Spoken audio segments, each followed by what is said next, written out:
All right, welcome back to the Buffalo Plus YouTube channel presented by BuffaloPlus.com. Dan Fates, Mike Catalana here. And Mike, we're recording this on Friday evening. Casual Friday. Nothing really going on in the Bills world. You broke some news today. You got some sources. What are you hearing about the potential of a Bills new stadium? Well, let's start with this. What we're hearing is they are focused on staying in Orchard Park. That would be the site of the stadium. And, we've heard some details on that. Obviously, they already have a location there. The stadium is there. There's parking lots around there. So it's pretty easy to figure out that's what you would do. It's been done in other facilities in Philadelphia, as a matter of fact. They built in the parking lot, basically, and then tore down the other stadium. That's what's happened in other places. It would be there. What I've been told is it would be an open air stadium, not a dome. And there is the possibility, again, of like they have down at Hard Rock Stadium that they added in Miami for not an enclosure, but to cut down on the amount. Yeah. Seattle is built that way. It's built with a smaller opening of the stadium. I mean, even the old Dallas stadium, they used to joke, had a hole in the middle. It was not a dome. So hearing that is a real possibility of this new stadium. But obviously the big news that it would be in Orchard Park and it would not be a dome stadium. And Mike, we were talking about it. Obviously, there was the talk about, looking downtown financially. It just would be a lot cheaper in Orchard Park, don't you think? It would seem to be that way. Look, the Pagulas are heavily invested in downtown Buffalo. Obviously, they're invested in Orchard Park, too. I mean, they've put a lot of money into Western New York. It's a different environment if you go downtown. And there are cities that have done it, and Baltimore is one of them, where you can do it. There is the ability to tailgate in the cities and different ways to go about it. I think it's a much easier move to stay in Orchard Park. It could be, major transformation of downtown if you decided to build the stadium there. They may have other plans for downtown. Other people may too that don't include a stadium. They do have a lot of things down there. But, for the longest time, Dan, I believed that downtown was going to be the site for that very reason. The idea that, build around where you've put your money, and they put their money in Orchard or in downtown Buffalo. But, they've done these studies and they're looking at it. And I think in order to try to get the most, bang for the buck on the stadium and what they need to do, they had to do it. At least my impression is they had to do it in Orchard Park.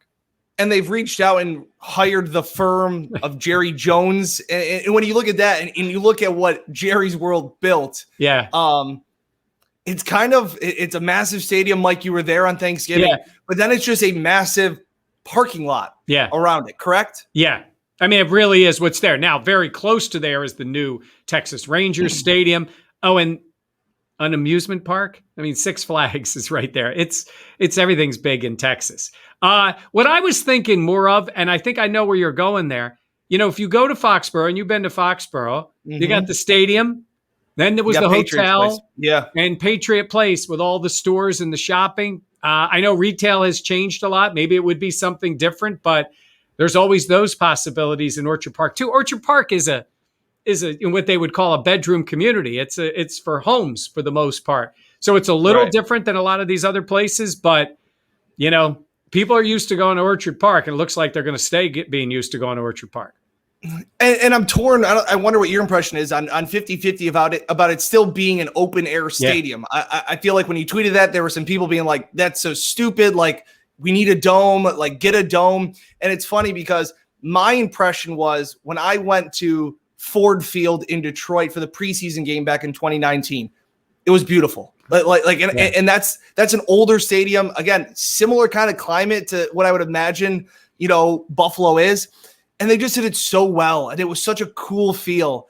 And were you surprised or what was your thought on the possibility of it not being a dome? Because I feel like some people threw that out there. If you're building a dome, Ford Field is my favorite one. I love that they have lighting coming in. It has a different feel to it. The way the windows are set up. They built it off the wall of an old warehouse. Yeah. It's so cool. One of the walls is brick. Like it's incredible. Yeah. Now, there's no question. It's a very different environment. And I know everybody says, well, the weather is an advantage for the Bills.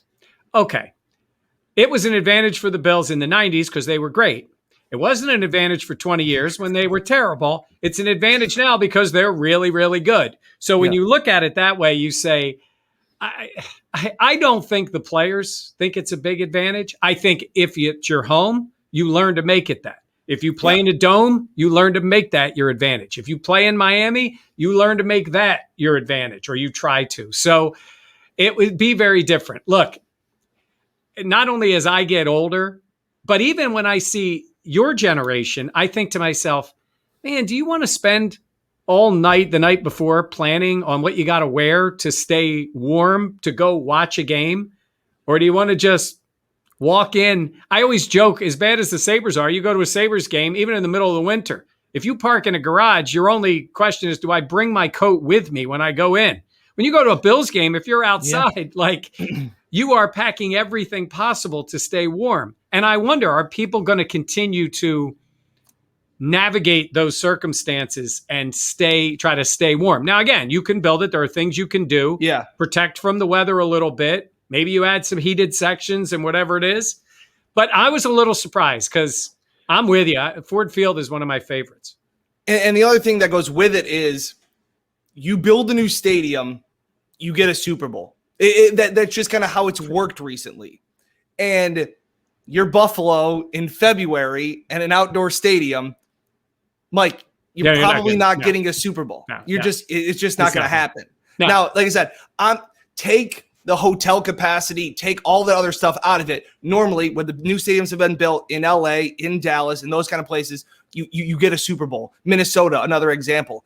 So I guess I was a little surprised. And I have seen people's response to that being like, put a dome on it, you can use it year round. And I kind of agree with that. And like I said, whether it was a retractable, and like I said to Mike, again, they're hopeful, or there's a possibility that it would be somewhat of a covering. Again, look at Hard Rock Stadium, but I don't know. Well, you're not getting a Super Bowl. A cover is not an indoor facility. I mean, if you're talking about having other things, for example, NCAA Final Four, right? I mean, Buffalo's hosted regionals, and could they potentially host it? Sure. And with the right facility. I mean, Indianapolis does, and it's slightly bigger, but it's a similar size city. So yes, I think you can do those things if you have a dome. Now, look at what these domes and retractable roof stadiums are costing. And the number I've heard thrown around is like $1.5 billion. You know, that's really on the low end of these stadiums, right? That's what that's a little more than they paid for the team, right? Yeah. So, you know, it's going, that's saying cheap. It's probably going on the way. Now, the other part is too, you go too big on a stadium, too much money. Do you price out the fans? And maybe that's part of what they looked at and said, if we go this big and spend this much money, we need X dollars to make it work. And maybe those dollars aren't in Western New York. So, and I wanted to add one other thing. People talk about renovating the Ralph or Highmark or, you know, whatever stadium we're going to call it. It's hard to do that. That place, while it's a great atmosphere, much like in Rochester, people would know, old Silver Stadium, it's great atmosphere from the seats forward, right? But the infrastructure, there is no tunnel. There is no underneath. Dan, you've been to stadiums all around the league. You can walk all the way around. It's great for servicing the facility, bringing things in, bringing both teams in, separate areas, meeting rooms, all those things that go on. Orchard Park's got one tunnel. Everything is in that one space. And that, I don't know what you do. I don't think you can be digging tunnels underneath it. I think the cost would be astronomical. I think if you're doing this, you're doing it new. And like I said, what we've been told is it's Orchard Park. Yep. Fourth oldest stadium right now in the NFL. Lambeau, Soldier, Arrowhead, and then Highmark Stadium.